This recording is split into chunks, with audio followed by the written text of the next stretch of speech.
Bien, mesdames et messieurs, je vous souhaite une très cordiale bienvenue dans ce magnifique et très vaste auditoire Marguerite de Navarre. Bienvenue au Collège de France, bienvenue à cet après-midi qui va être consacré aux embryons et au modèle d'embryon humain. Ces dernières années ont vu en effet une explosion des connaissances absolument remarquable dans ce domaine, en permettant avant tout d'accéder à des stades du développement de l'embryon ou du pseudo-embryon humain qui restaient jusqu'alors totalement inaccessibles pour des raisons discutées ce matin et qui sont évidemment bien compréhensibles. Ces études permettent déjà de mieux comprendre quelques-unes des très nombreuses spécificités de l'embryon humain, de l'embryologie d'Homo sapiens, avec des implications potentiellement importantes dans un très large éventail de domaines, allant bien entendu de la recherche fondamentale, ses applications, encore assez hypothétiques, il faut le dire, peut-être aussi pour des approches plus sûres, plus efficaces, par exemple de la PMA ou le traitement de nombreux échecs de procréation,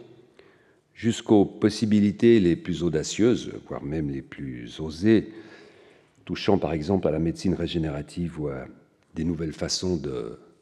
se reproduire dans un avenir qui reste toutefois assez lointain. Ces travaux vont bien au-delà de la pure recherche scientifique et soulèvent bien entendu de nombreuses questions sociétales, éthiques, philosophiques en fait, et légales, qu'il s'agit donc de discuter de façon sereine, en disposant d'un maximum possible d'éléments de connaissances nécessaires à une réflexion documentée basée sur des faits et des observations avérées. Et c'est précisément la vocation du Collège de France que de présenter et d'expliquer la science en train de se faire, a fortiori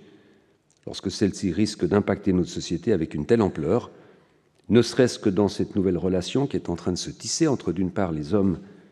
et les femmes, et d'autre part, leurs embryons. Et c'est dans cette idée que cet après-midi vous est proposé, comme une invitation à penser le renouveau des statuts au sens multiple de l'embryon. Alors j'aimerais d'abord remercier les 4 orateurs, oratrices qui ont accepté de venir nous entretenir de ce sujet absolument passionnant cet après-midi. Cette session va s'articuler autour de 2 interventions scientifiques pour faire le point actuel sur les embryons et les pseudo-embryons, suivi d'une pause, puis de 2 interventions sur les défis éthiques d'abord, puis légaux ensuite, à relever dans ce domaine, pour le moins sensible. Si le temps le permet, nous prendrons quelques questions à la fin de chaque intervention, mais si vous avez des questions d'ordre plus général, je vous propose de peut-être les garder pour la fin de cette séance, qui se passera en table ronde avec les 4 intervenants pouvant vous répondre au gré de leur inspiration. Voilà, avant de dire juste quelques mots sur le premier de nos orateurs, j'aimerais bien entendu remercier l'équipe technique qui va nous accompagner cet après-midi, puis celle qui mettra ses interventions à la disposition de tous sur le site internet du Collège de France. Et finalement, j'aimerais bien sûr remercier Madame Séverine Frima pour son aide précieuse dans l'organisation de toute la logistique de ce colloque.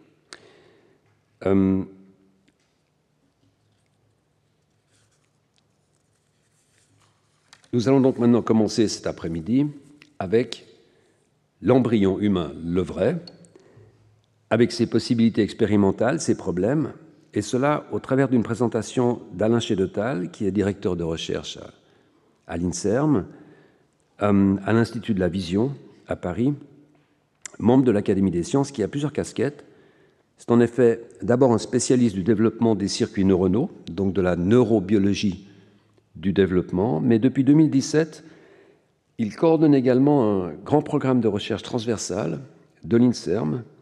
impliquant de nombreux laboratoires et dont le but ambitieux est d'établir une cartographie cellulaire de l'embryon humain, une sorte de carte générale de toutes les cellules que l'on peut y trouver, une approche qui mettra ainsi à la disposition de la communauté scientifique et médicale une source de données indispensable et critique pour comprendre cet embryon. Et je le remercie beaucoup de sa présence